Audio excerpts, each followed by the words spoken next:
Defence मंत्री राजनाथ सिंह झूठे हैं और डरपोक भी हैं। एक साल पहले संसद में कहते थे कि एक भी जवान की ऑपरेशन सिंदूर में मौत नहीं हुई। ऑपरेशन में क्या हमारे जाबाज सैनिकों को कोई क्षति हुई है, तो उसका उत्तर है नहीं।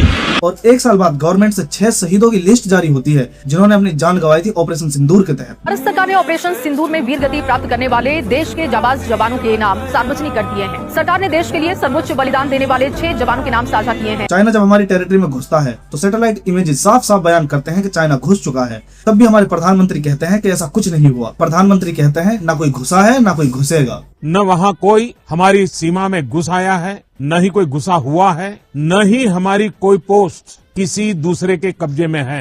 एम.एन. नारायण की किताब बताती है कि जब हमारे ऊपर चाइना के सैनिक हमला कर रहे थे तब हमारे जवानों ने आपसे संपर्क किया कि आगे क्या करना है। पहले तो आपने 2-4 घंटे डिले किया, इसके बाद आपने जवाब दिया कि जो उचित समझो वो करो। इस तरह चलाते हो आप देश की सिक्योरिटी। देश की सुरक्षा का जिम्मा है आपके ऊपर। बॉर्डर पर नींबू मिर्ची लगाकर नहीं होती देश की सुरक्षा। असल में डिफेंस मिनिस्टर ही नहीं, इस सरकार में हर मिनिस्टर कमजोर और डरपोक है। रेखा गुप्ता ORS घोटाले का जवाब देने से डरती है। में 650 करोड़ का स्वास्थ्य घोटाला हो गया। 10 लाख रुपए की एक्सरे मशीन 33 लाख में खरीदी गई।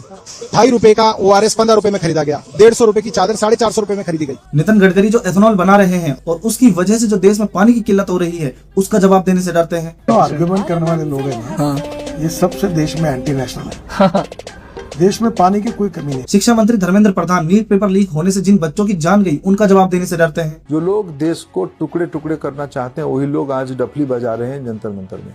कोई विद्यार्थी है क्या? योगी जी राम मंदिर का चंदा चोरी का जवाब देने से डरते हैं। अयोध्या के श्री राम मंदिर के दान पात्रों से चढ़ावे की चोरी, शुरुआती अनुमानों के मुताबिक ये चोरी 200 करोड़ से ज्यादा की हो सकती है। प्रधानमंत्री PM केयर फंड का पैसा कहाँ गया, इसका जवाब देने से डरते हैं। डिफेंस मिनिस्टर, होम मिनिस्टर सालों से जल रहे मणिपुर का जवाब देने से डरते हैं। अश्विनी वैष्णव न जाने कितने रेल हादसों का जवाब देने से डरते हैं। पलटे ट्रेन के डिब्बे, शुक्रवार को भीषण ट्रेन हादसा हो गया। और खबर अलवर से आ रही है, मालगाड़ी के 3 डिब्बे पटरी से उतर गए हैं। पीछे एक बड़ी खबर अमरोहा से है, जहां मालगाड़ी के कई डिब्बे पटरी से उतर गए। वलसाड के डुंगरी के करीब मालगाड़ी के कई डिब्बे पटरी से उतर। कोई जवाबदेही है इस सरकार में? क्रूड ऑयल के प्राइस गिर रहे हैं, फिर भी पेट्रोल डीजल के दाम कम तो छोड़ो उल्टा बढ़ ही रहे हैं। पाकिस्तान करते हो ना तुलना के लिए, अब तो उन भिखारियों ने भी डीजल पेट्रोल के दाम कम कर दिए। पड़ोसी देश पाकिस्तान की करें तो वहाँ पेट्रोल डीजल की कीमतें कम की गई हैं। हरदीप पुरी जी कहाँ बिजी हैं? अब तो जेफरी एप्स्टीन भी नहीं रहे।